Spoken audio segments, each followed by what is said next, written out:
Coba datangkan di benak kita masing-masing semua yang disembah selain Allah. Semua yang disembah selain Allah. Misal ada orang menyembah patung, ada orang menyembah pohon, ada orang menyembah api, apa sajalah, apa saja yang disembah. Coba datangkan di benak kita, di pikiran kita masing-masing, kemudian tanyakan, apa andil mereka di setetes air yang kita minum? Apa andil mereka di oksigen yang kita hirup?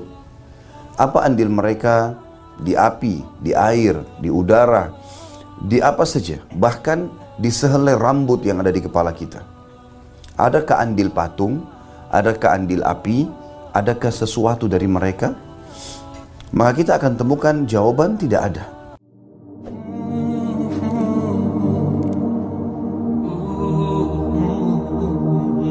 Bagaimana dijelaskan dalam hadis yang sahih riwayat Al-Hakim dalam kitab Mustadraknya, Nabi SAW mengatakan nabi-nabi 120.000 dan diantaranya 313 rasul. Yang wajib kita imani dan kita tahu namanya 25 nabi dan rasul. Semua nabi-nabi ini dakwanya satu. Selalu menyampaikan tentang kalimat tauhid, la ilaha illallah. Baginda Nabi SAW kita kerucutkan bahasan 13 tahun dakwah beliau di Mekah. 10 tahun pertama belum ada perintah jihad, belum ada perintah sholat 5 waktu, belum ada perintah zakat, belum ada puasa Ramadan, belum ada haji. Lalu apa dakwah Nabi SAW 10 tahun? Karena masa Isra dan Mi'raj itu terjadi di tahun ke-11 dari masa kenabian. Jadi 10 tahun pertama berkisar di sebuah hadis. Kata Nabi SAW, Qulu la ilaha illallah tuflihu. Ikrarkan dengan fikiran kalian, dengan lisan kalian, yakini dengan hati kalian, tidak ada Tuhan, pencipta, pengurus, pengawas, pemilik, penyiap segala kebutuhan di langit dan di bumi, kecuali Allah. Maka kalian akan beruntung. Kalian akan beruntung. Untuk lebih memahami kalimat ini atau hadis Nabi SAW ini teman-teman sekalian, coba datangkan di benak kita masing-masing semua yang disembah selain Allah. Semua yang disembah selain Allah. Misal ada orang menyembah patung, ada orang menyembah pohon, ada orang menyembah api, apa sajalah, apa saja yang disembah. Coba datangkan di benak kita, di pikiran kita masing-masing, kemudian tanyakan, apa andil mereka di setetes air yang kita minum? Apa andil mereka di oksigen yang kita hirup? Apa andil mereka di api, di air, di udara, di apa saja, bahkan di sehelai rambut yang ada di kepala kita? Adakah andil patung? Adakah andil api? Adakah sesuatu dari mereka? Maka kita akan temukan jawaban tidak ada. Dan sekarang para ilmuwan manusia yang sampai pada tingkat ilmuwan, orang-orang ateis pun yang tidak yakin ada Tuhan Allah, mereka mengatakan bahwasanya di antara yang ada di muka bumi ini, manusialah yang paling sempurna.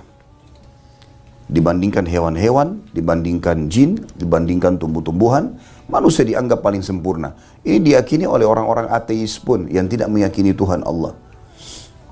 Lalu pertanyaan kecil, kalau emang manusia dianggap sebagai manusia atau makhluk, ya, atau maaf, yang ada di muka bumi ini yang paling sempurna, apa andil manusia? Kita tanya diri kita masing-masing, apa andil kita yang hadir di sini dengan sehelai rambut di kepala kita?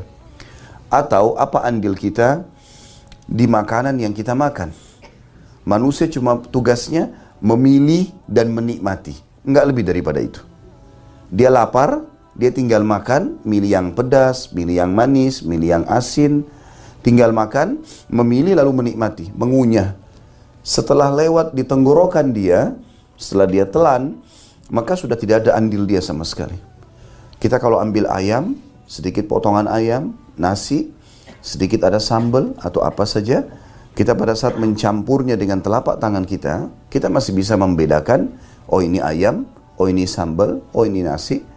Sampai kita masukkan ke lidah kita, masih bisa ditahu, oh ini rasa ayam, oh ini rasa sambal, ini rasa nasi. Baik, setelah lewat ke tenggorokan kita, masuk ke dalam, ukuran sepertiga jari. Apakah masih bisa kita bedakan Mana ayam, mana nasi, mana sambal, sudah nggak ada sama sekali. Bahkan kita tidak pernah bisa memilah mana makanan yang kita makan yang akan menjadi nutrisi, energi tubuh, dan mana yang akan menjadi kotoran.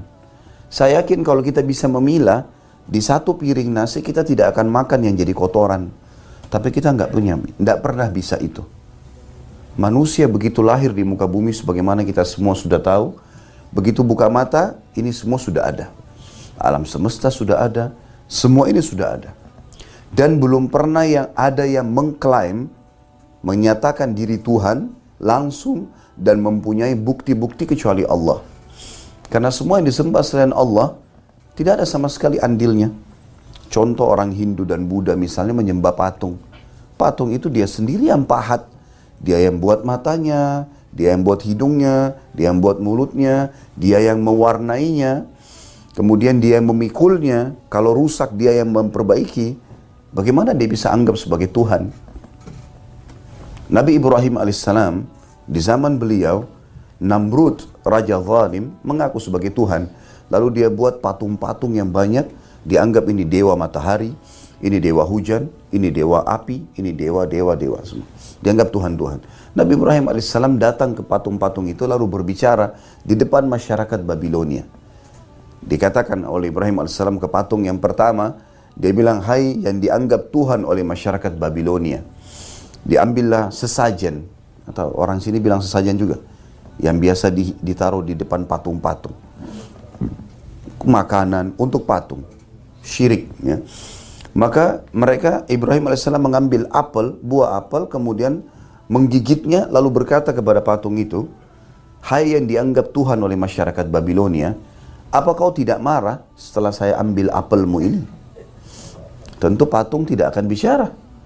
Ibrahim alaihissalam ulangi 2 kali, ingin menyadarkan masyarakat Babilonia, hai yang dianggap Tuhan oleh masyarakat Babilonia, apa kau tidak marah saya ambil apelmu? 2 kali, nggak dijawab. 3 kali nggak dijawab. Ibrahim alaihissalam melakukan hal yang lebih besar. Diambil apel itu, dilempar ke wajahnya patung itu.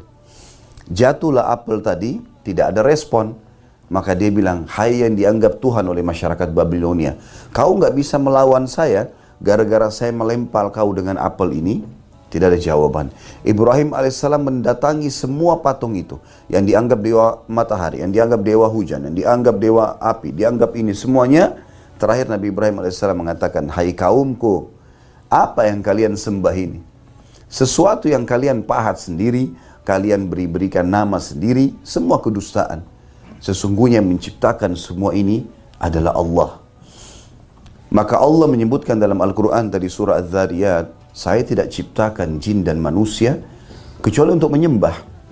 Apa makna sembah teman-teman sekalian? Sembah memiliki 4 makna. Saya sebutkan dalam bahasa Indonesia. Sembah itu pertama tunduk, yang kedua patuh, yang ketiga cinta, yang keempat takut. Ini makna sembah.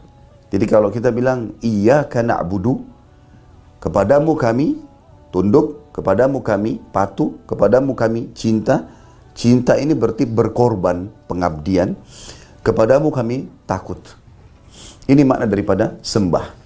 Makna sembah dalam bahasa Arab itu dan di Indonesia kan juga sama. Ya, saya tidak tahu kalau di kamus bahasa Melayu seperti apa, tapi ini maknanya. Allah bilang, aku tidak ciptakan jin dan manusia kecuali untuk tadi patuh, tunduk, cinta, dan takut. Baik, pertanyaan kecil, kenapa Allah buat ini tadi? Kenapa Allah suruh kita tunduk? Allah menciptakan kita di muka bumi ini, Bapak Ibu sekalian, dengan sebuah sistem. Sistem. Saya kasih contoh, ada satu orang ateis dari negara Arab dulu. Dia ini orang filosof yang menolak ada Tuhan. Dia memiliki ribuan syair, semuanya menolak Tuhan Allah. Dibilangi, ini Allah yang ciptakan. Mana Allah? Saya nggak lihat. Saya mau lihat, saya mau berbicara sama Allah. Dia menantang terus.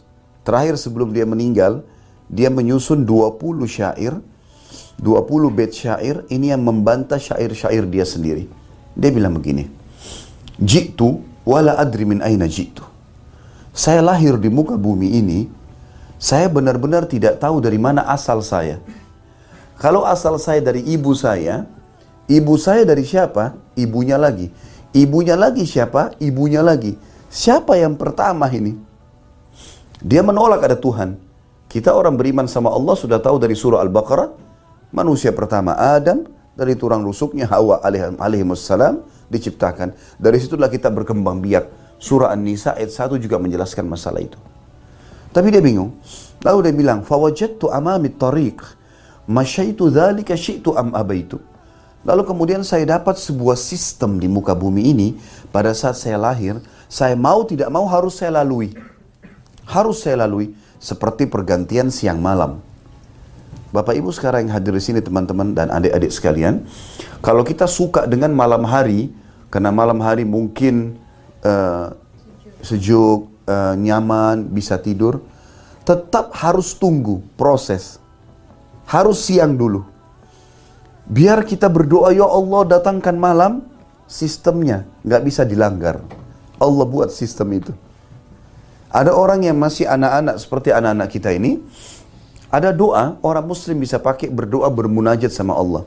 Kalau ada tiba-tiba anak-anak kita yang bilang, ya Allah saya mau tua sekarang, nggak bisa diterima. Karena Allah sudah buat sistem. Ada yang tidak bisa dilanggar.